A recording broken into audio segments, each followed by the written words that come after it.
In the beginning, the world was full of promise. Families grew, fields stretched wide, cities rose from the earth with ambition and energy. Humanity was multiplying, spreading across the land like a great, living tide. From the outside, it looked like progress. It looked like civilization. But something else was growing too. It started slowly, the way rot always does.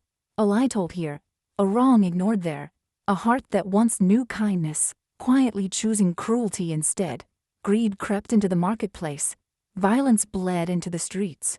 Men took what wasn't theirs. The weak were crushed by the powerful. Women were dishonored. Children grew up learning that survival meant domination, that strength meant taking, not giving. The world didn't collapse overnight. It drifted.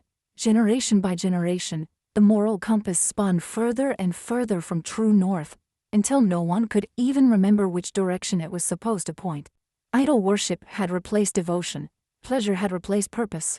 And the noise, the constant, relentless noise of a civilization chasing everything except what actually mattered, drowned out any voice that dared to speak the truth. God saw all of it, not just the actions, but the intentions behind them. The thoughts born in darkness, the choices made in secret, the hearts that had grown so cold they no longer recognized their own corruption.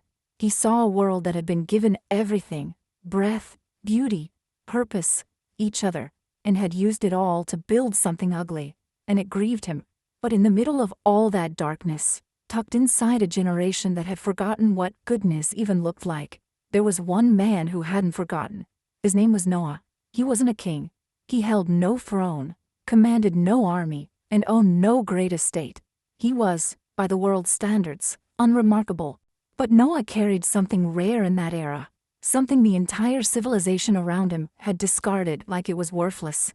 He carried integrity. While his neighbors chased power, Noah chose righteousness. While his generation normalized injustice, Noah called it what it was. He didn't blend in. He didn't make peace with the wrong around him just to keep things comfortable. He walked with God, deliberately, consistently, quietly, in a world that had collectively decided God wasn't worth listening to. He was one man. In an ocean of corruption, he was one man still standing on solid ground. And he had no idea yet what that faithfulness was about to cost him, and what it was about to save. It came quietly, the way divine things often do. No thunder, no blinding light, just a word, heavy and certain, that landed in Noah's chest like a stone dropped into still water. God spoke to him, and what he said changed everything.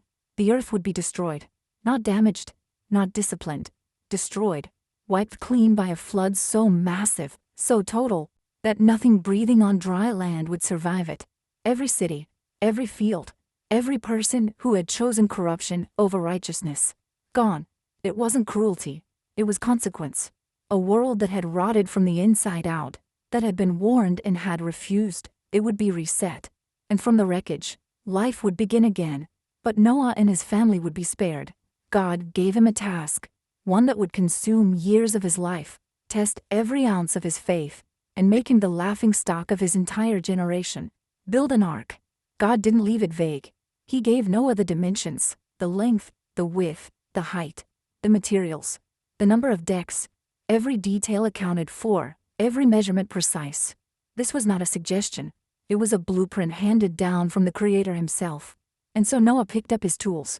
He built on dry land, nowhere near the ocean, nowhere near a river large enough to matter. There had never been a flood like the one God described. Most people had never even seen rain fall hard enough to flood a field, let alone swallow a mountain. The whole idea was absurd by every standard the world had. But Noah didn't build based on what he could see. He built based on what he had been told.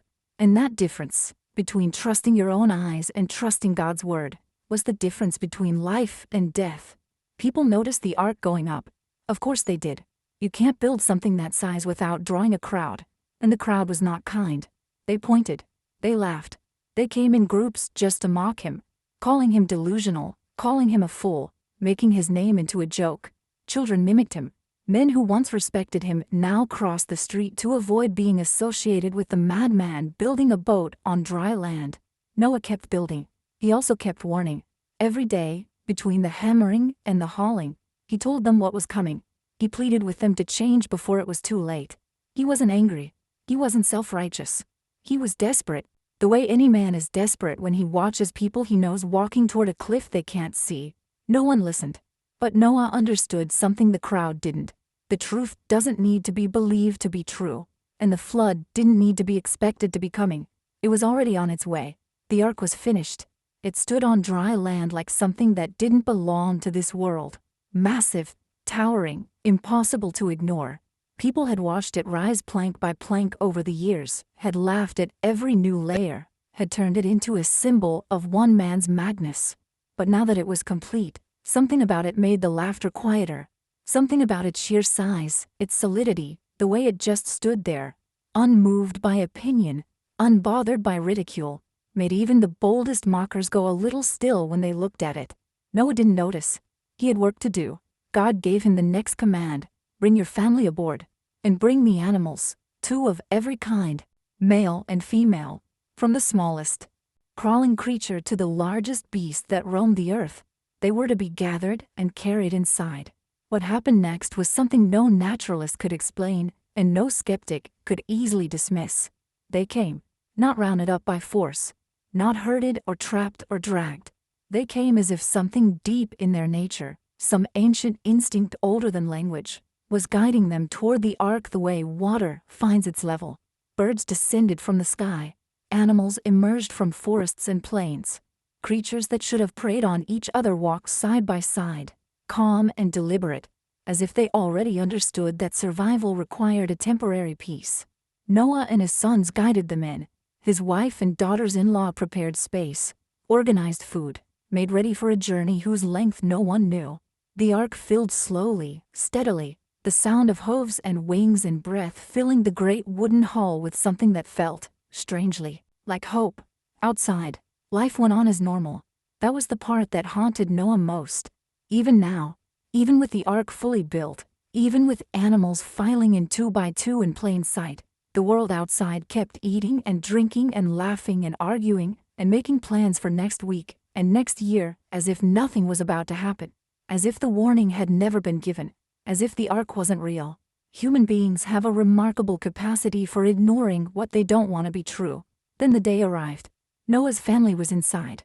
The animals were inside. Every living thing that was meant to be saved was in its place. And then, not by Noah's hand, not by rope or latch or human effort, the great door of the ark swung shut. God closed it. That single moment contained everything. It was mercy and judgment at once. Mercy for those inside, judgment for those who had chosen, again and again, to stay out. The door didn't slam. It didn't need to. It simply closed, with a finality that was absolute. Outside, the sky was still clear, but not for long. It started with a single drop, then another after that. Rain, just rain, the kind that farmers welcome, the kind that children run out to play in. Nothing alarming, nothing that made anyone look up from their dinner or stop mid-conversation to worry.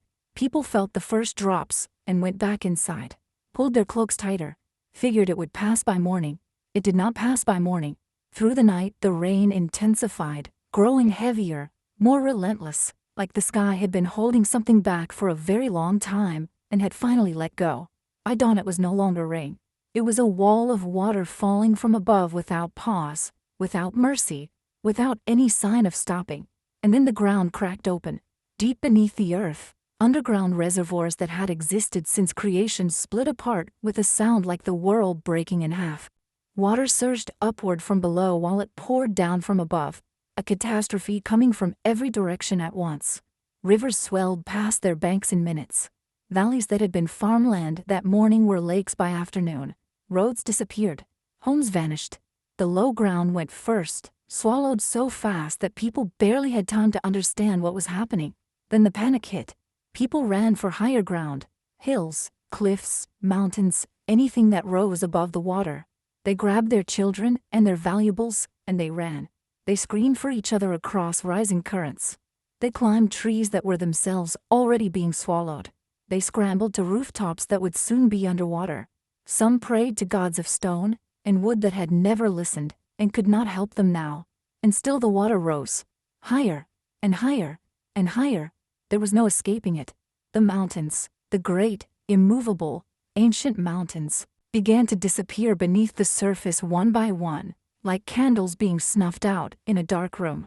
Everything that had seemed permanent, solid, and eternal turned out to be temporary after all. Inside the ark, there was no chaos. There was the creak of wood, the sound of rain hammering the hull from above, the breathing of animals, the quiet prayers of Noah's family huddled together in the dark. The ark rocked and rolled on the surface of what was now a world-sized ocean, but it held. Every joint, every plank, every measurement that God had specified held exactly as it was meant to. Noah sat in the darkness and listened to the world ending outside. He did not feel triumphant. He did not feel relief. He felt the weight of it, the incomprehensible sadness of a world that had been given every chance and had chosen this instead.